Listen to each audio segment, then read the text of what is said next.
мен Жасыбаева Насихат Сейтхановна, мен ағылшын тілі пән мұғалімін, педагог сарапшы боламын. Менің бүгінгі тақырыбым ағылшын тіл сабағында жаңа технологияларды пайдалану. Кіріспе бөліміне келетін болсақ, қазіргі заманда жаңа технология білім беру жүйесіндегі ажырамас бөлігіне айналады. Әсіресе ағылшын тілін үйретуде әдістеме рөлі зор. Жаңа технология оқушылардың қызығушылығын арттыру үшін пайдаланамыз, және де тілді жылдам әрі тиімді меңгеру мүмкіндік береді. Бұл баяндама ағылшын тілін сабағында қолданылатын жаңа технологияларды маңызы және олардың түрлері қарастырылады.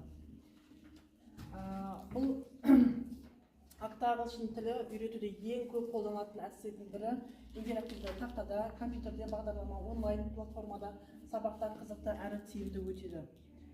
Интерактивті тақталарда оқушыларды таңдау, көру, сөйлеу дағдыларын қатар дамытуға көмектеседі. Онлайн платформаларға келетін болсақ, Duolingo, Memrise, BBC, Learning English деген сайттарды алатын болсақ, ол сөздік қорын байытады және де грамматикалық меңгеруге көмектеседі. Ал Quizlet пен Kahoot алатын болсақ, олар тесттер және ойындар арқылы балалардың ой өрісін дамытады. Мультимедиалық құралдар. Тіл үйренуде аудио және визуалдық материалдар пайдалану өте маңызды. Бейне сабақтар, подкасттар, ағылшын тілінде сөйлейтін адамдардың дауыстарын тыңдау арқылы оқушылар түсіну қабілетін жақсартады. Аудио кітаптар сөздерді дұрыс айтуды үйретеді және тыңдау дағдыларды дамытады. Бұл жерде мысалға кітаптарда қазір QR шығып жатыр ғой, сол QR-ларды қоятын болсақ, тыңдалым жасайтын болсақ, балалардың әрі құлақтары үйренеді, ағылшын сөздерді жаттап үйренеді. Әрі жаңа қай сөзде қалай сөйлемде қалай не адамның есіне қарай аудара үйренеді. Және виртуалды және толықтырған шындық оқушылар шынайы тілді ортаға енгізіп, олардың практикалық жасау итермелейді. Қазіргі таңда жастар смартфонды көп қолданады. Сол себепті смартфонда Telegram, WhatsApp, Instagram чаттары сөйлесу арқылы тәжірибе жинақтайды.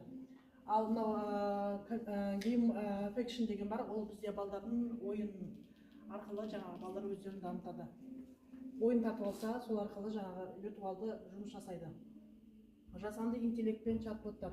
Жасанды интеллект ол тіл үйрену процесін жеңілдетеді. Мысалы ChatGPT, Google Translate, грамматаға мәтінді тексеру, қорытынды және кеңейту, дұрыс сөйлеуге көмектеседі. Мысалға мен Wordbolда пайдаландым ашық сабақта. Wordbolда балдардың ойынды қалай ойнайтынын және балдардың қызығушылығын оятады.